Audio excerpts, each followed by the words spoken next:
Kuscayati dari Fakultas Hukum Universitas 17 Agustus 1945 Surabaya.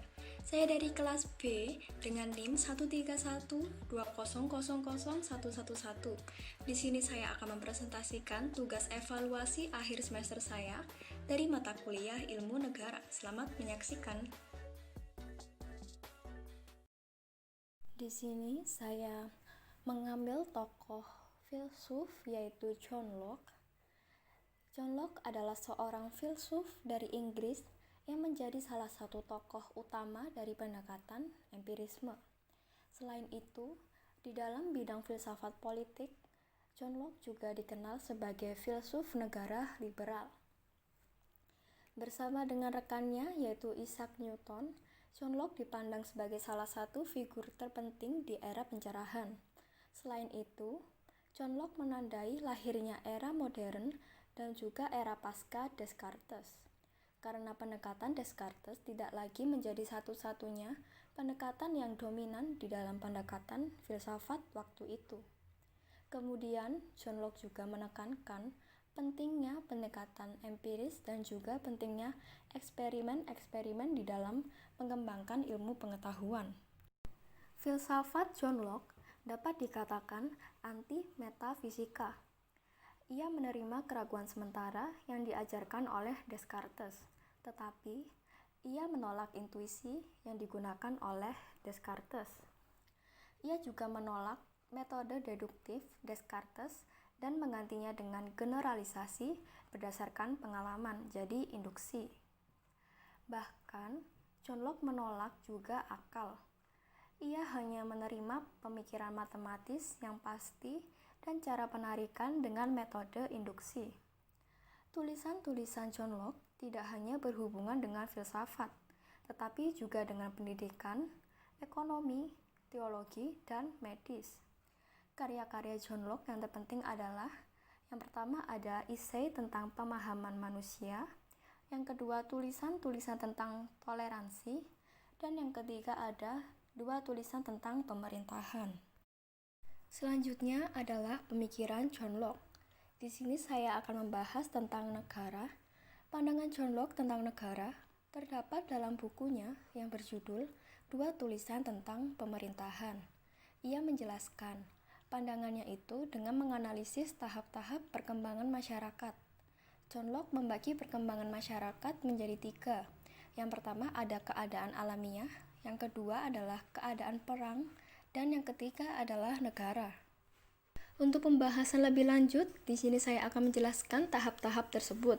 Yang pertama adalah tahap keadaan alamiah, yang merupakan tahap di mana manusia memiliki hubungan harmonis, memiliki kebebasan, dan kesamaan hak yang sama.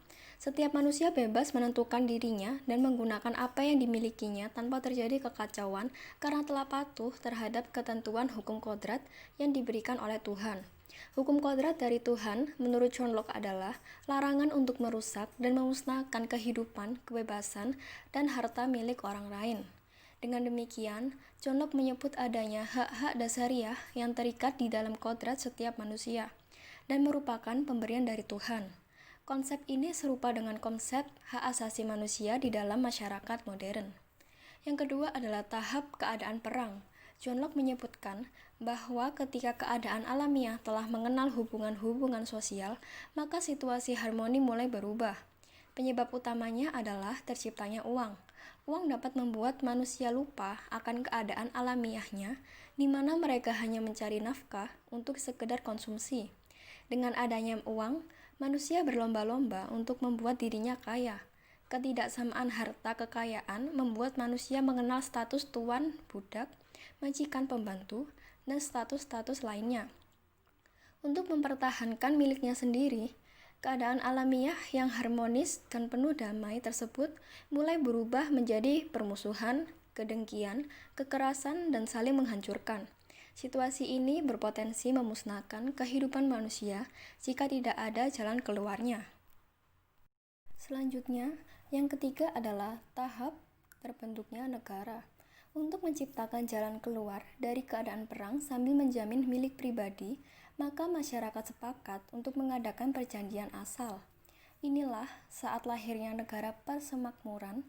Dengan demikian, tujuan berdirinya negara bukanlah untuk menciptakan kesamarataan setiap orang, melainkan untuk menjamin dan melindungi milik pribadi setiap warga negara yang mengadakan perjanjian tersebut. Di dalam perjanjian tersebut, masyarakat memberikan dua kekuasaan penting yang mereka miliki di dalam keadaan alamiah kepada negara.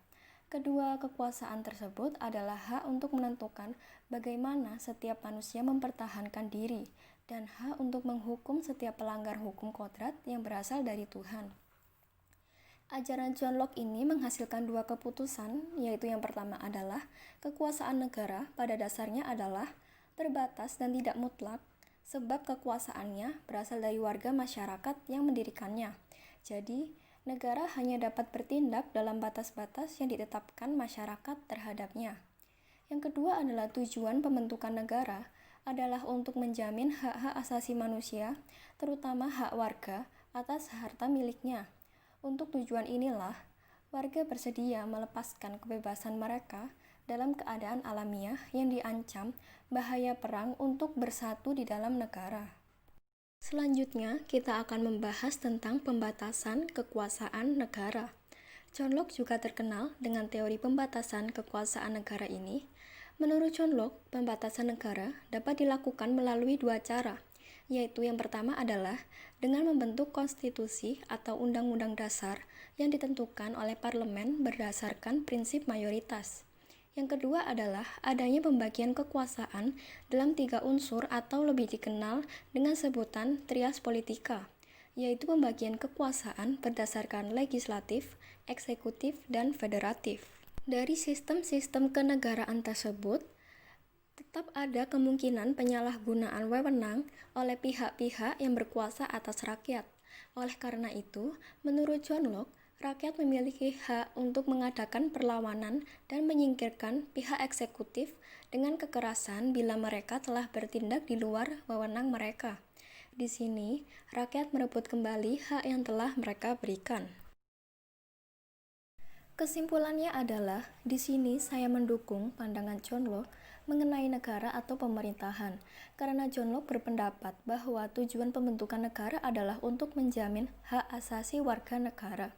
Seperti definisi hak asasi manusia yang merupakan hak kebebasan fundamental bagi semua orang tanpa memandang kebangsaan, jenis kelamin, asal kebangsaan atau etnis, ras, agama, bahasa, dan status lainnya.